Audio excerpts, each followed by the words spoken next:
អីគេនេះគឺជាសភៅកំណត់ហេតុរបស់យើងទាំងពីរនាក់ដែលបងទៅសេឡើងនៅបបិសាទដែលយើងធ្លាប់ឆ្លងកាត់កន្លងមកហើយលើប្រហែលជាម៉ោង3ទៀតភ្លឺបងបានយកវាមកមើលសារជាថ្មីពីមុំមកគិតថា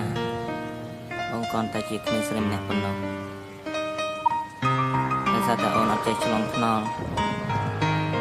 អូនប្រាប់បងទៀតថាអូនអត់ចេះជិះម៉ូតូ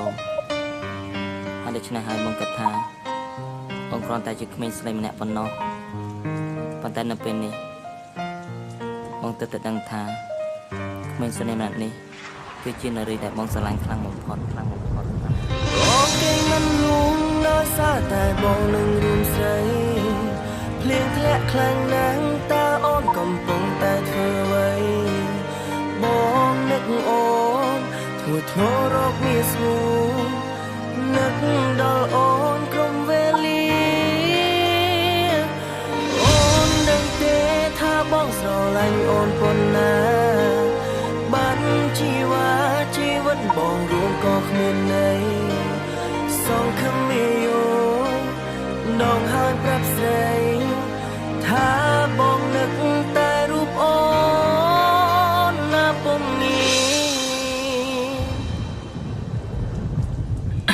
មនុស្សស្រីម្នាក់នេះតែងតែមើលថែបងពេលបងពិបាកចិត្តស្មុគស្មាញម្ដងអូនសើផងអូនយំផងចង់ឲ្យបងញញឹមអូនតែងនិយាយថាក៏មកជំនួសកុំចិត្តតែអស់សង្ឃឹមអូនជានារីដែលធ្វើឲ្យបងស្គាល់ច្បាស់ស្នេហាព្រួយបារម្ភពីបងពេលដែលឆ្ងាយពីកាយាពេលនេះទំនឹងថាក្តីស្នេហាមាននំឡៃសូមទោសពីមុនដែលបងខុសឆ្គងមិនសូវរវល់ពីស្រីពេលនេះវេលានេះបងសូមសន្យាលះបងគ្រប់យ៉ាងជប់ទំនុះសាវ៉ាជប់ធ្វើចារឹកពោះស្អាតជប់ទៅញ៉ែស្រីឯណាយកវេលាបត់ទាំងអស់សាំងអនុសានឹងគ្នានៅតែគិតថាខ្លួនឯងនៅតែក្នុងក្តីស្រមៃពេលដែលអូនប្រាប់ទៅស្នេហ៍ដោយបងយល់សពទាំងថ្ងៃតែទោះបីជាយ៉ាងណាបងអរគុណដល់ពងងារអរគុណដល់ព្រេងវាសនាយើងគឺជាសង្សារនឹងគ្នានឹកណាស់មានស្នេហ៍សង្ឃឹមថាអូនបានលើកបទនេះហើយបានយល់ពីអត្ថន័យអនុស្សាវរីយ៍បងនឹងប្រលឹងមកខំទៅសេនៅបទហ្នឹងនឹងមងផងបានទេ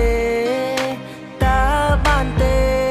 អតីតកាលមកភ្លេចអស់គុំតែផនអភិសេកយើងចាប់ដៃគ្នាសាំងសៃហាគុំតែខ្វល់អ្នកដទៃគេនិយាយអាក្រក់ពីអូនគូតែចង់ឲ្យយើងបែកគ្នាបងមិនខ្វល់ពីយាអេកប៉ុន្តែគេធ្វើឲ្យអូនវេទនាបងធានារសាអូនស្មាននឹងជីវិតបងជឿបងទៅ You're my life You're my everything baby បងនិយាយឲ្យណាប្រលឹងស្នេហ៍ស្នងសង្ឃឹមថាអូននឹងយល់ចិត្តហើយស្រឡាញ់រូបបងមិនចង់បានវ័យក្រៅពីស្នេហាពិតហាត់តែលេខថា Mr. ពលិសស្រឡាញ់រូបអូនអស់មួយជីវិតសំឡេងរបស់លោកនេះបន្ទាប់ពីលើសំឡេងពីបងនឹងថាលើអង្គកំពុងកេងតែទោះបីជាយ៉ាងណាក៏ដោយបងចង់និយាយប្រាប់អូនថាបងគេមិនលងដោយសារតែបងនឹករូបស្រី